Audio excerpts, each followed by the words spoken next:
బాబీ గారు ఆ, ఆ, మనిషి ఎక్కడ ఉన్నారు కానీ మనసంతా ప్రసాద్ ల్యాబ్లో ఉన్నట్టుంది. కరెక్ట్గా చెప్పారు. ఎన్ని రోజులైంది పడుకుని? ఓ 15 రోజులు అయిందండి. ఓకే, ఇంకెన్ని రోజులు పడుకోకుండా ఉండాలి? ఒక 2 days. ఇంక 2 days. కాపీ వెళ్ళిపోతే క్యూబ్కి happy. Okay, so on time ఉంది మొత్తం అంతా? ఆన్ టైం ప్రెషర్ ఉంది కానీ ఆన్ టైం. ఓకే, వంశీ గారు, మీరు ఈ సినిమా గురించి ఎప్పుడు మాట్లాడుతున్నా సరే విజువల్స్, జైలర్ విజువల్స్ అంట మల్టిపుల్ టైమ్స్ చెప్పేవారు. అండ్ ట్రైలర్ చూస్తే దానికి ఏమాత్రం తగ్గలేదు. ఇన్ఫ్యాక్ట్ బాలకృష్ణ గారి సినిమాల్లో ఇంత క్వాలిటీగా వచ్చిన ఫిల్మ్ ఇంకోటి లేదేమో. ఆ, ఇంకా ట్రైలర్ టీజర్ విషయానికి వస్తే రెండు సేమ్ ఫార్మాట్లో వెళ్ళినట్టు అనిపించింది, ఒక షోరీల్ లాగా.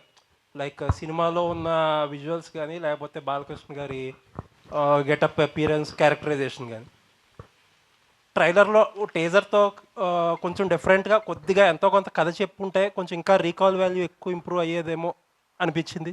అంటే ట్రైలర్లో చెప్పే కథ కాదండి ఇప్పుడు యాక్చువల్లీ, అందుకని చెప్పడానికి ట్రై చేయలేదు కూడా మేము అసలు. యాక్చువల్లీ మీరు అనుకున్నట్టు అందరి క్యారెక్టర్స్కి ఒక షోరీలానే ట్రై చేసాము.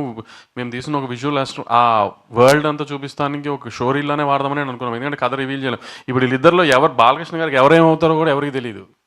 ఇద్దరు హీరోయిన్ అనే అంటున్నారు, అంతే. ఇద్దరు హీరోయిన్లు అని అనుకుంటామే సినిమా రిలీజ్ అయ్యేదాకా. ఇద్దరులో ఎవరికి బాలకృష్ణ గారికి ఏమవుతారో కూడా ఎవరికి తెలియదు కదా. అది రివీల్ కూడా చేయలేము కథలో, అందుకని అలా వదిలేసాం ఇంకా ట్రైలర్లో. 2024 చాలా లక్కీగా ముగిసింది. ఆ లక్ స్పిల్ అవుతుంది అంటారా 2025లోకి?